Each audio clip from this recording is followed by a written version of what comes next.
Queridos irmãos, sejamos todos bem-vindos, que a paz do Mestre Jesus nos envolva e esteja conosco sempre. Que essa paz se estenda a toda a humanidade. É com muita alegria que estamos aqui hoje para mais uma aula. E a nossa aula é a de número 4 do módulo 2 do curso de Estudos Espíritas e Educação Mediúnica da Seara de Jesus. E o tema da nossa aula está no curso básico 1, que tem como título Princípio Inteligente e os Reinos da Natureza, e na segunda parte, a Lei de Amor. Meus irmãos, ao iniciarmos os estudos da doutrina espírita, temos o conhecimento de que o universo é formado por 2 elementos e que Deus é o Criador de tudo e de todos.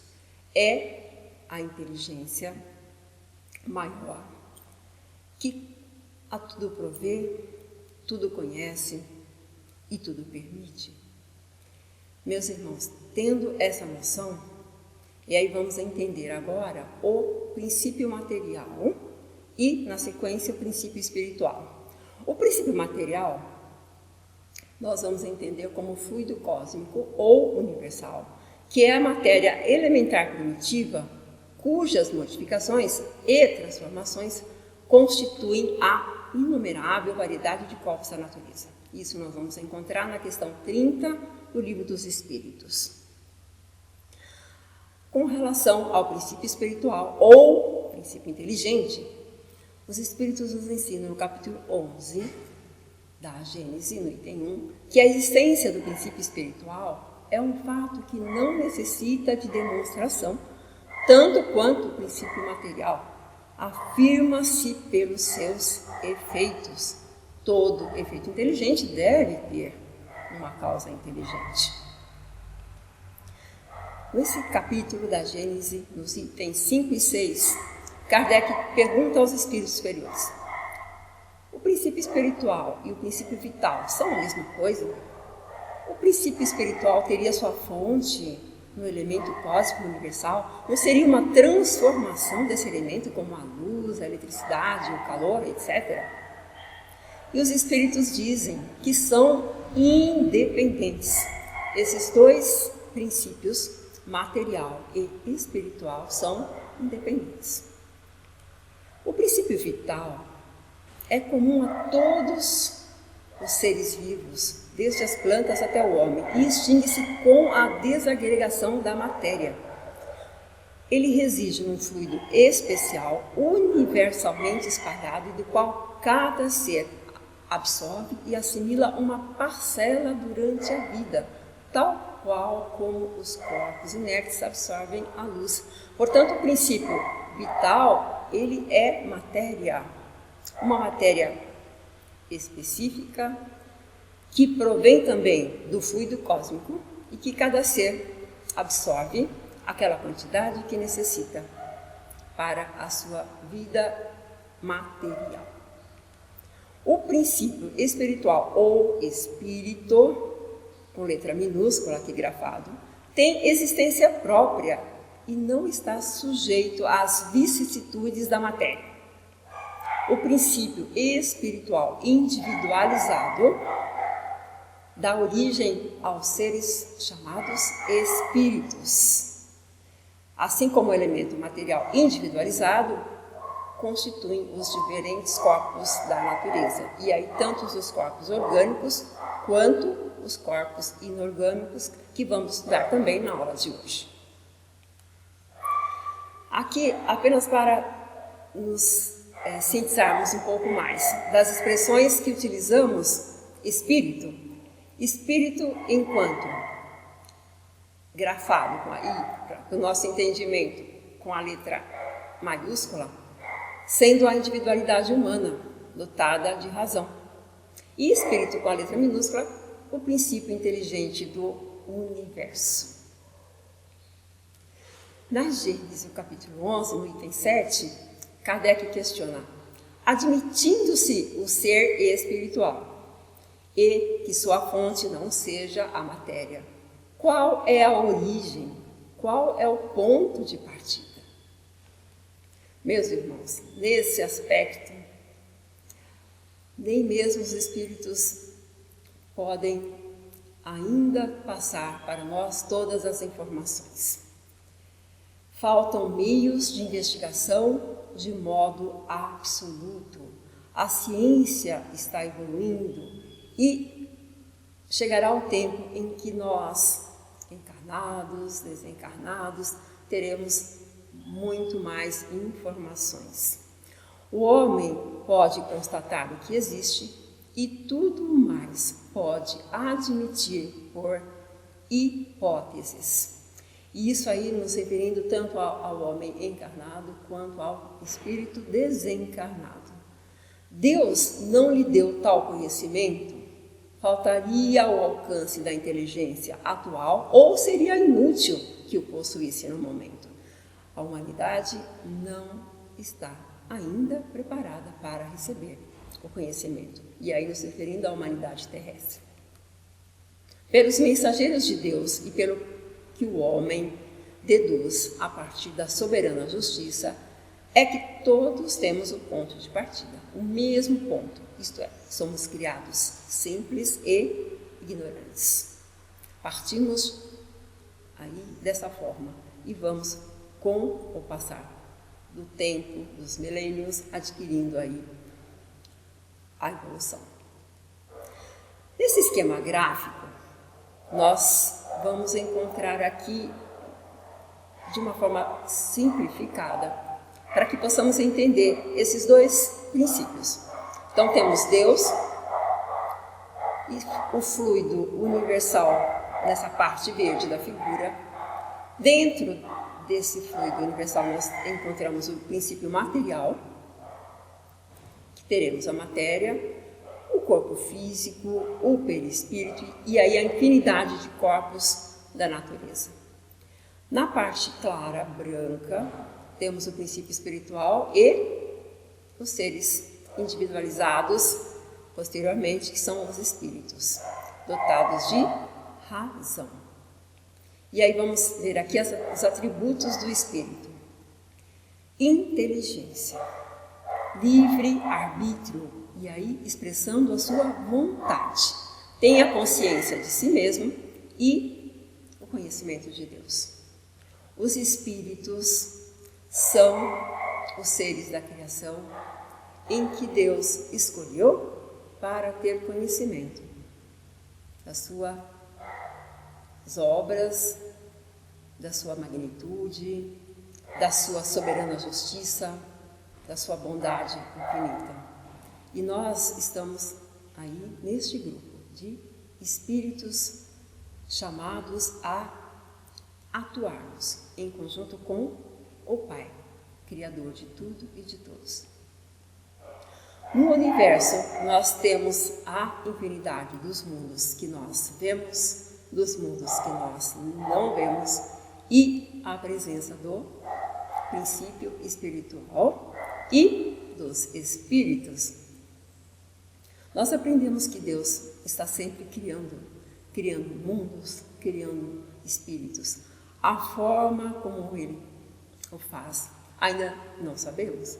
Não é permitido que nós saibamos. E aí chegamos no nosso planeta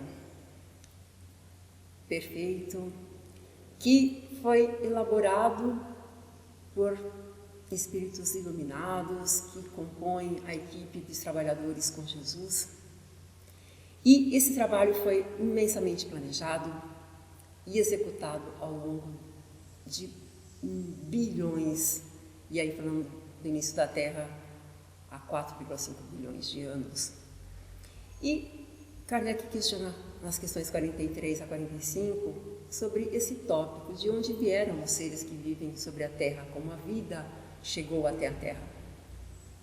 E temos aí que antes da formação da Terra, os elementos orgânicos em estado de fluido estavam no espaço, entre os espíritos ou em outros planetas. E no início tudo era caos.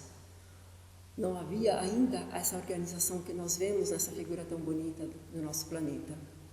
Os germes, eles estiveram latentes e inertes, como a crisálida e a semente das plantas, até o momento propício para a eclosão de cada espécie. Então, tudo, meus irmãos, tem uma ordem, uma sequência, e que existem trabalhadores imensamente capazes de trabalhar, de fazer tudo isso. E aí nós conhecemos a figura do nosso Mestre, Jesus, que é o responsável pelo nosso planeta. Vamos entrar agora nos reinos da natureza, na sua divisão propriamente dita, que Kardec questiona os espíritos na questão 585. Os espíritos nos dizem que, do ponto de vista material, nós temos os minerais, os vegetais e os animais. Ou podemos agrupá-los em dois grupos, seres orgânicos e inorgânicos. Todavia, sob o ponto de vista moral, nós adicionamos a estes três o homem. Então, temos o reino hominal. Os minerais são inorgânicos. Eles possuem a agregação da matéria pela lei de atração e coesão. Não tem vitalidade, isto é, não buscam o princípio vital no universo. Aí temos a água, o ar, a pedra como exemplo. Os vegetais são orgânicos. Eles têm uma fisiologia específica, possuem a vitalidade, isto é, já tem o princípio vital, o fluido vital com eles.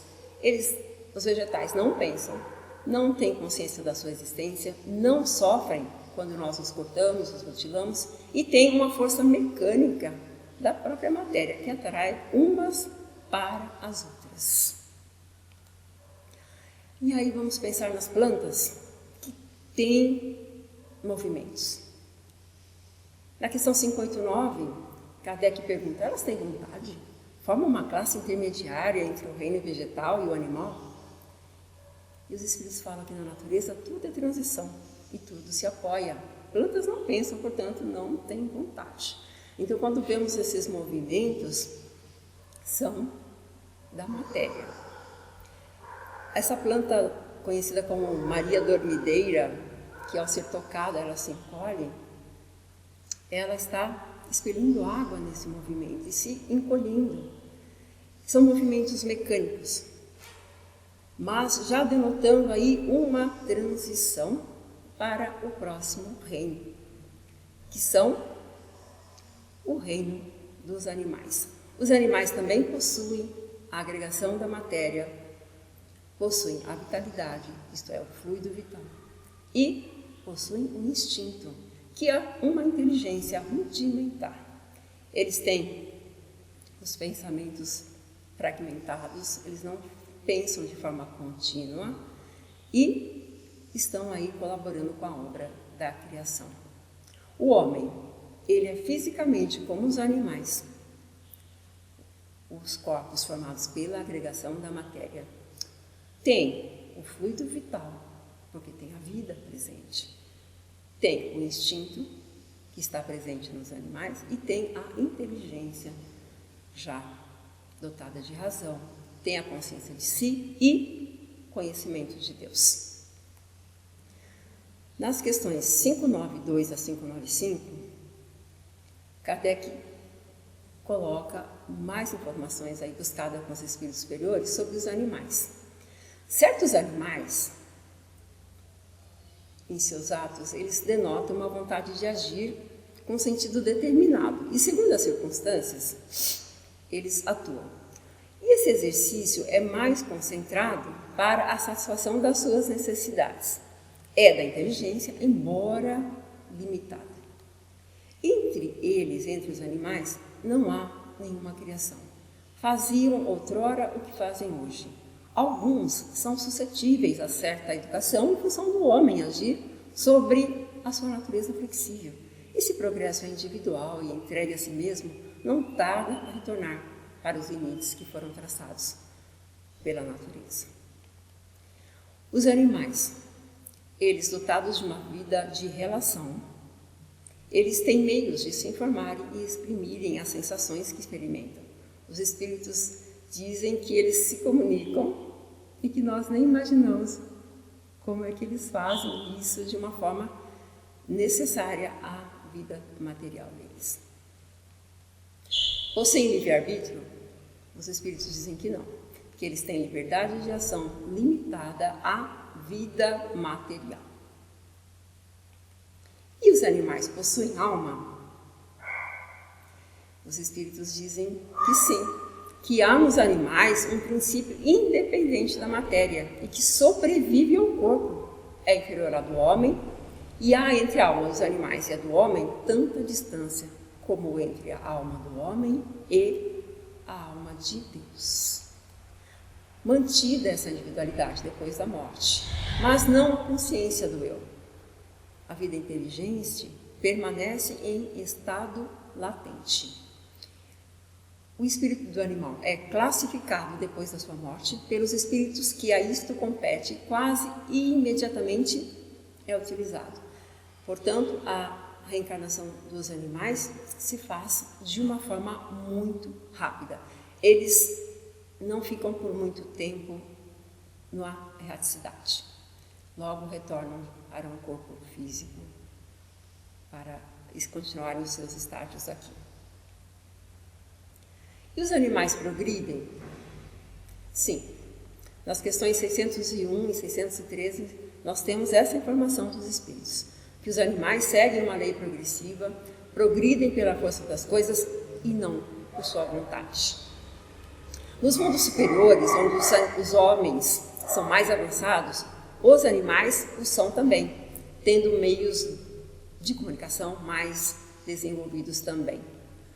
Na questão 613, os espíritos falam que os animais, os mundos mais elevados, eles são raças distintas, são apropriadas às necessidades daqueles mundos mais elaborados, mais evoluídos, e também ao grau de adiantamento dos homens que vivem nesses mundos. E esses animais são auxiliares desses homens, mas que não procedem dos animais aqui que nós conhecemos na Terra, espiritualmente falando. Na Revista Espírita de agosto de 1858, nós temos informações de Júpiter através de Victorine Sardou. E ele fala que em Júpiter os espíritos são evoluídos, eles estão também em diferentes graus de evolução no planeta, e que o trabalho nesse planeta é exercido apenas com pensamento. E que os corpos são de tão pouca densidade que só pode ser comparada aos nossos fluidos imponderáveis. E ele fala sobre os animais que, enfim, seguindo os menos perfeitos desses espíritos, mas deles separados por um abismo, veem os animais como únicos criados e únicos operários do planeta e merecem uma referência muito especial. E Júpiter, como os habitantes trabalham apenas com o pensamento, o trabalho manual e outros trabalhos que são necessários são executados por animais. E dentro dessa temática dos mundos superiores, os animais conhecem Deus, os espíritos nos dizem que não, que o homem é um Deus para eles. Na 604, no Livro dos Espíritos, os espíritos dizem que se tudo se encadeia na natureza e por laços que nós não compreendemos ainda. Então, as mais díspares aparências ou na aparência têm pontos de contato que o homem jamais compreenderá no estágio atual. Meus irmãos, aí nós vemos o quanto nós temos que evoluir para entender essa grandiosidade da obra de Deus. Os animais, eles têm a inteligência da vida material. No homem, a inteligência está para a vida moral. Aqui na questão 604 e até a 606, mais algumas informações sobre o homem e os animais. A inteligência se dá em relação à vida moral, isso para o homem. O corpo do homem tem seus instintos, que são o resultado da sensação dos órgãos, e pelo corpo ele participa da natureza dos animais, e por sua alma ele participa da natureza dos espíritos. Animais e homem tomam o princípio inteligente no elemento inteligente universal, mas no homem a inteligência recebeu uma elaboração que o eleva acima do animal. E aí fica sempre aquele questionamento: em que momento começa a raça humana? E aí vamos entender agora um pouquinho sobre o homem e o princípio inteligente. Na questão 607 do Livro dos Espíritos, nós temos que a alma ensaia para a vida numa série de existências que precedem o período que se chama humanidade. E aí na 607A, Kardec pergunta: a alma pareceria assim ter sido o princípio inteligente dos seres inferiores da criação? Bem, os Espíritos nos dizem que tudo se encadeia na natureza e tende a uma unidade. É nesses seres que estáis longe de conhecer totalmente que o princípio inteligente se elabora, se individualiza pouco a pouco e ensaia para a vida. É de alguma sorte um trabalho preparatório, como o da germinação, e, em seguida, ao qual o princípio inteligente sofre uma transformação e se torna espírito. Em que momento isso ocorre? Da forma como ocorre, não sabemos. Começa então o período da humanidade, a concepção do futuro, a distinção entre o bem e o mal e a responsabilidade pelos atos. Somos todos responsáveis aí por aquilo que fazemos. A grandeza de Deus está presente na harmonia que torna tudo solidário, desde o mineral até o homem. André Luiz, no livro Evolução em Dois Mundos, no capítulo 3, nos diz que é assim que os organismos monocelulares, dos organismos monocelulares aos organismos complexos, em que a inteligência disciplina as células, colocando-as ao seu serviço, o ser viaja rumo da elevada destinação que lhe foi traçada pelo plano superior, descendo, com os fios da experiência, a túnica da própria exteriorização, segundo o molde mental que traz consigo. Ainda em Evolução dos Dois Mundos, todos os órgãos do corpo perispiritual e, consequentemente, do corpo físico foram, portanto, construídos com lentidão, atendendo-se à necessidade do campo mental em seu condicionamento e exteriorização no meio terrestre. Tudo se encadeia num tempo e que, para nós, esse tempo, quando pensamos em anos, é muito longo. Nesse livro, André Luiz nos fala sobre como teria aparecido aí os sentidos dos nossos corpos perispirituais e que são transferidos para o corpo físico. No tato, na passagem pelas células nucleares em seus impulsos amebóicos. A visão principiou pela sensibilidade do plasma nos flagelados monocelulares expostos à luz solar. O olfato começou nos animais aquáticos, de expressão mais simples, por excitações do ambiente em que envolvia. O paladar nas plantas, muitas delas armadas de pelos viscosos, destilando sucos digestivos. Tudo encadeado, meus irmãos.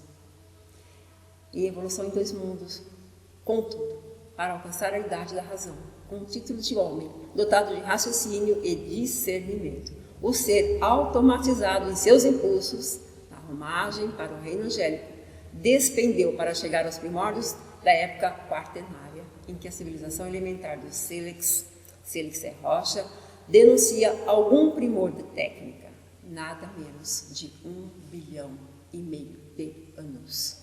É um tempo, na nossa linguagem, extremamente longo, onde, desde esses primeiros estágios, como princípio inteligente, para se chegar à idade da razão, 1,5 bilhão de anos.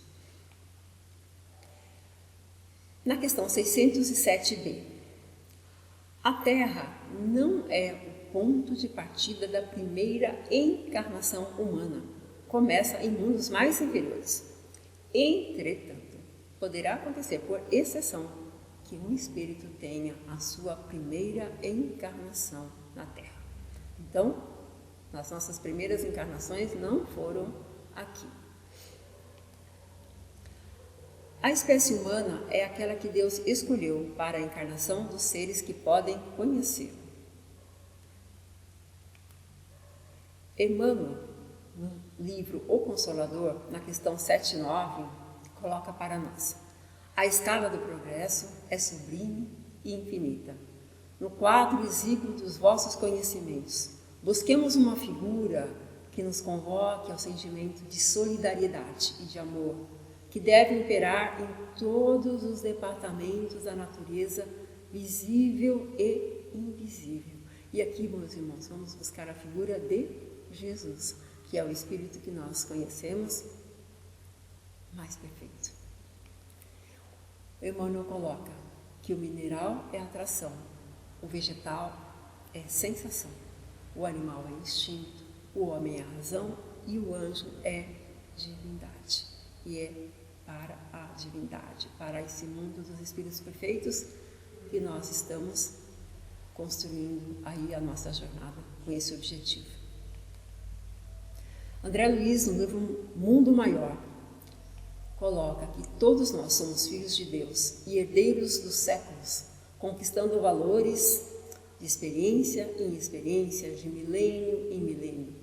Ao entrar no reino hominal, o princípio inteligente, agora sim, espírito, apto a dirigir a sua vida, a conquistar os seus valores pelo esforço próprio, a iniciar uma evolução de orientação centrífuga, de dentro para fora. E aí cabe a cada um de nós construirmos a nossa existência rumo à perfeição.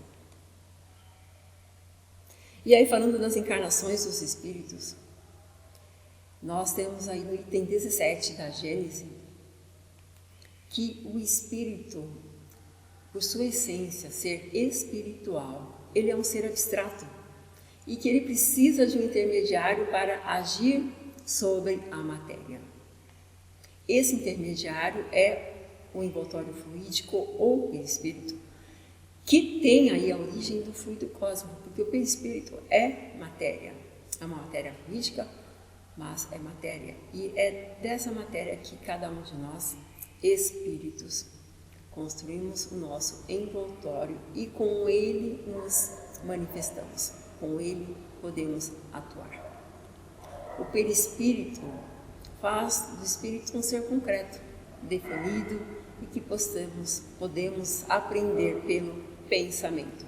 Entendemos então, conforme aqui a nossa figura ilustrativa, que o espírito é um clarão, uma chama, uma centelha. O perispírito já é um corpo sutil e ligado ao corpo material quando aqui estamos encarnados.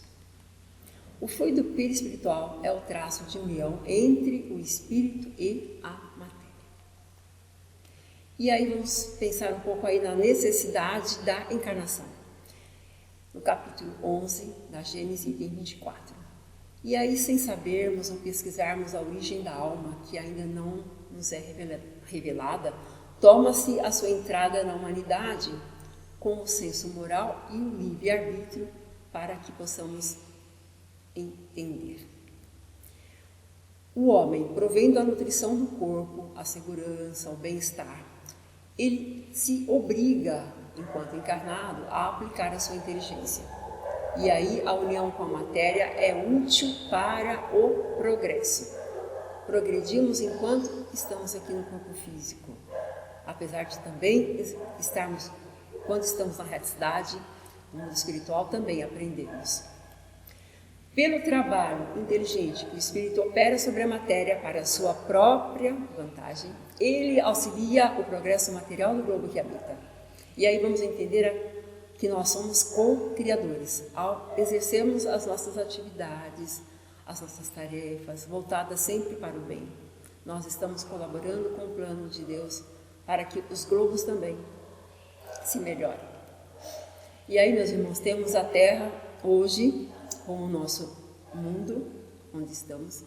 Hoje, mundo de expiação e provas, mas que, dizem os Espíritos, em transição para um mundo de regeneração. E aqui temos as reencarnações dos Espíritos, que estão buscando e trabalhando para o seu desenvolvimento, para o seu crescimento. Os mundos também crescem. A lei do progresso, ela está presente tanto para nós seres, espíritos, quanto para os mundos materiais, crescendo também e evoluindo. Jesus nos diz que na casa do Pai existem muitas moradas, isto é, o universo está repleto de mundos habitados e que existem também as imigrações espirituais e as migrações, isto é, quando passamos do mundo físico para o mundo espiritual. E aí temos aí os mundos classificados de acordo com a necessidade do espírito ali encarnar. Nós temos aí na Gênesis capítulo 11, no item 27, sobre essa progressão dos mundos materiais. O progresso do mundo material, ele acompanha o progresso moral dos seus habitantes. À medida que os habitantes se elevam, o mundo também. Ora, sendo incessante como é a criação dos mundos e dos espíritos, e progredindo esses mais ou menos rapidamente, conforme o uso que façam do livre-arbítrio, segue-se que há mundos mais ou menos antigos, em graus de adiantamento físico e moral, onde é mais ou menos material a encarnação e onde, por conseguinte, o trabalho para os espíritos é mais ou menos rude. Desse ponto de vista, a Terra é um dos menos adiantados. Povoada de espíritos relativamente inferiores, a vida corpórea é aí mais penosa do que nos outros orbes, havendo também um dos inferiores à Terra, onde a existência é ainda mais penosa do que na Terra, em confronto com os quais seria então um mundo ditoso aqui. Meus irmãos, vamos agora falar um pouco do nosso mestre. Jesus é o governador do nosso planeta, ele esteve aqui encarnado conosco e quando esteve aqui disse que no tempo certo enviaria para nós o Consolador prometido, e nós temos aí no Espiritismo esse Consolador, porque traz para nós conhecimentos que até então não tínhamos do mundo espiritual, das relações que nós temos com esse mundo também. E dentro da sua passagem pela Terra e no seu trabalho contínuo conosco, Jesus nos fala da lei de amor. E aí vamos encontrar a lei de amor explicada no Livro dos Espíritos, junto com as leis morais, e também no Evangelho segundo o Espiritismo, no amar o próximo como a si mesmo, no capítulo 11. E agora faremos aqui um esboço do que nós encontramos nessas duas obras. No Livro dos Espíritos, quando se fala das leis naturais ou divinas, que são as leis morais, nós temos a informação dos Espíritos, na questão 621, que essas leis divinas ou naturais, elas estão na consciência do homem. Isto é, cada um de nós traz inscrito dentro de si essas leis. E aí Kardec pergunta, uma vez que o homem traz escrita na sua consciência a lei de Deus, há necessidade então que ela seja revelada? E eles falam assim, o homem a esqueceu e a menosprezou. Deus quis que ela fosse lembrada. Aí nós temos todo esse cabedal de conhecimentos que nos são trazidos sobre essas leis divinas ou naturais. Na 648 do Livro dos Espíritos, que pensais a divisão da lei natural em 10 partes, compreendendo as leis de adoração, trabalho, reprodução, conservação, destruição, sociedade, progresso, igualdade, liberdade e, por fim, a de justiça, amor e caridade. O que os Espíritos nos dizem? Que essa divisão da lei de Deus em 10 partes é a de Moisés e pode abranger todas as circunstâncias da vida, o que é essencial. Portanto, muito válido que nós estudemos essas leis divinas ou naturais divididas nessa categoria aí das 10. Mas, meus irmãos, a última lei, é a mais importante. É por ela que o homem pode avançar mais na vida espiritual, porque ela resume todas as outras.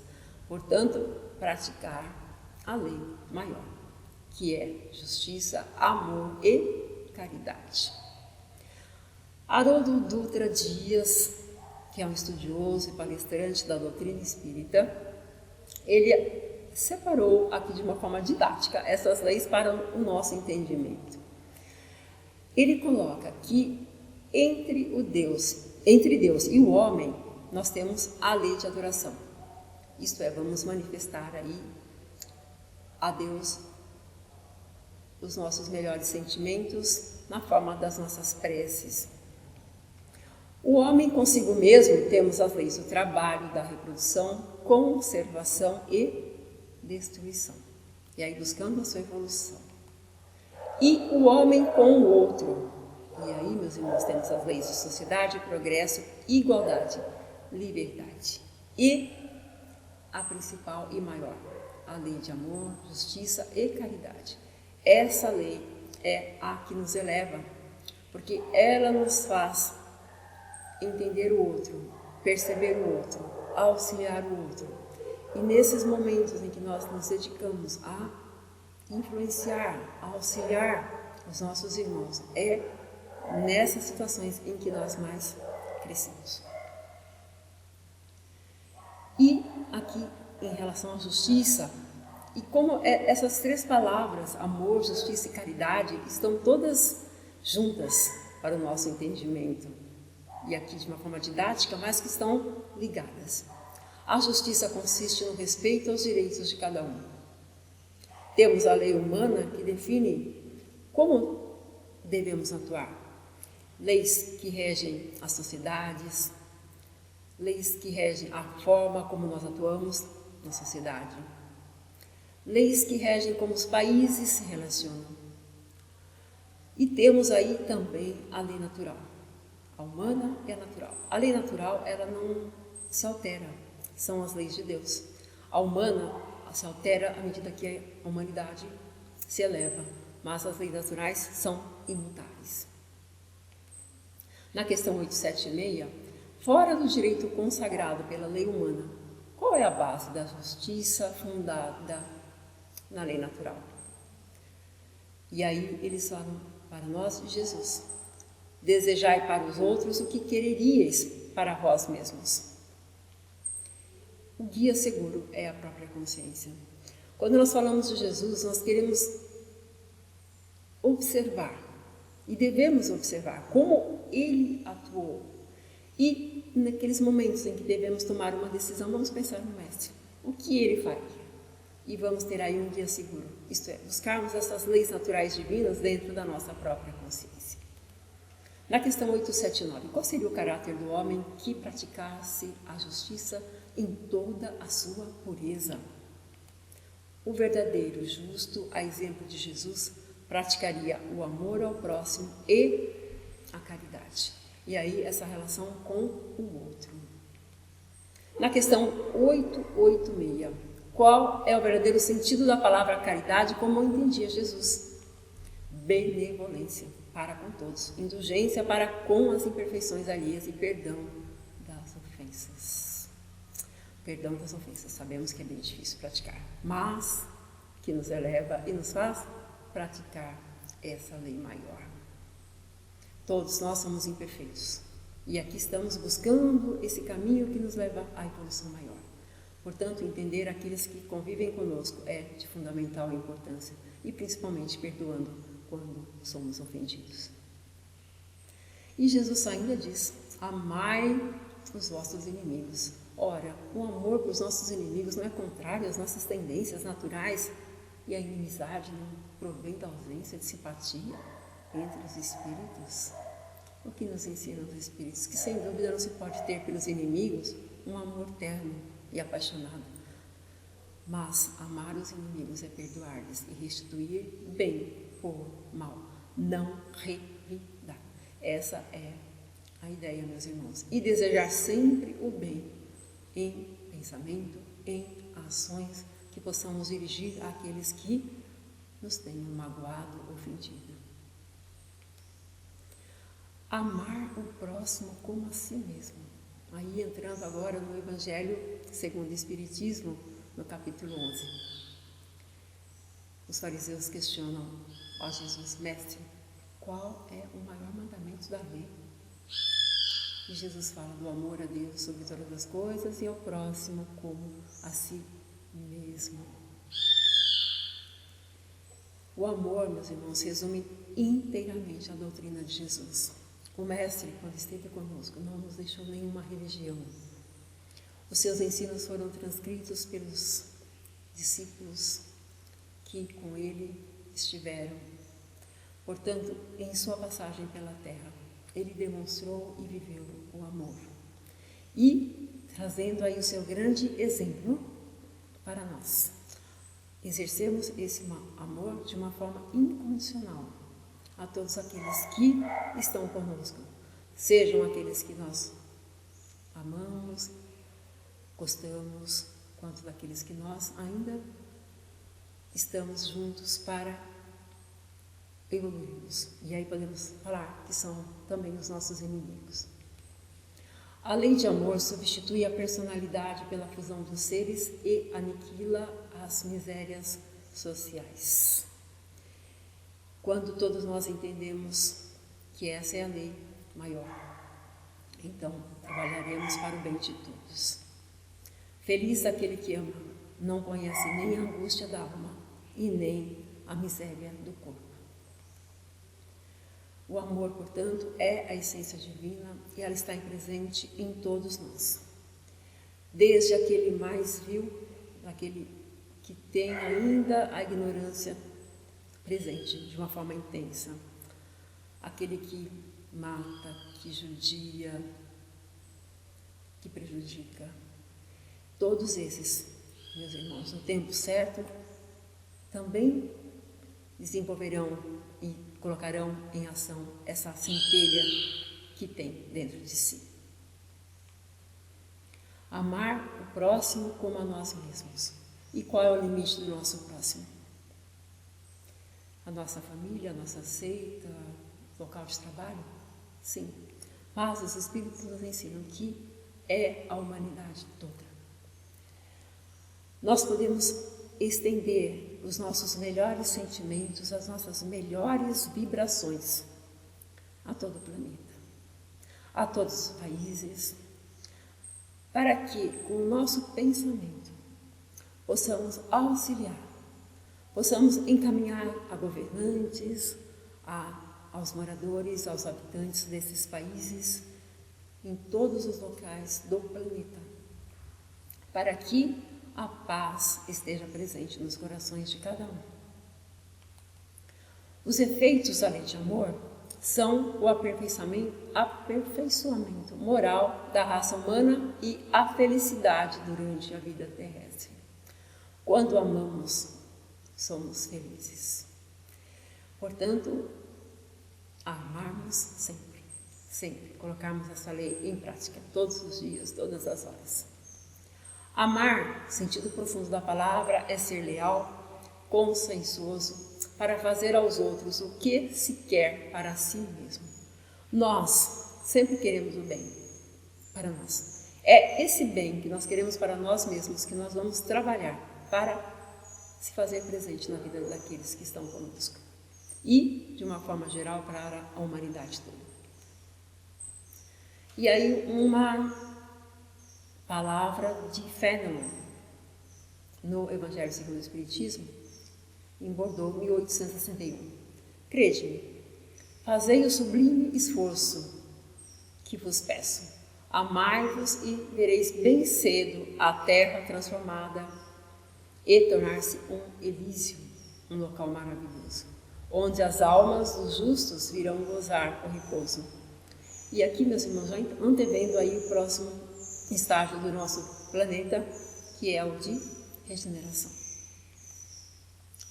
A bibliografia da nossa aula de hoje esteve aí no Livro dos Espíritos, na Gênese, na Revista Espírita e no Evangelho segundo o Espiritismo. Deixamos aqui uma questão para que vocês respondam no Google Classroom. No seu entendimento, qual é a finalidade da lei de amor? Respondam, coloquem com as suas palavras, podem relacionar essa lei ao assunto dos espíritos, seres inteligentes da criação, nos seus diversos estágios aí de desenvolvimento. Queridos irmãos, neste momento, encerrando a nossa aula, agradecidos por estarmos aqui, juntos, envolvidos em luz, em paz, em sintonia com os nossos irmãos espirituais, trabalhadores do bem, que, com o nosso auxílio, levam o melhor de cada um de nós a todos que necessitam, quer eles estejam aqui no nosso plano físico ou no plano espiritual. Que sejamos sempre instrumentos de trabalho, ferramentas úteis, e que ao exercermos o trabalho em prol de nós mesmos, em prol dos nossos irmãos, consigamos a nossa evolução rumo à eternidade, aos mundos felizes, onde certamente estaremos um dia.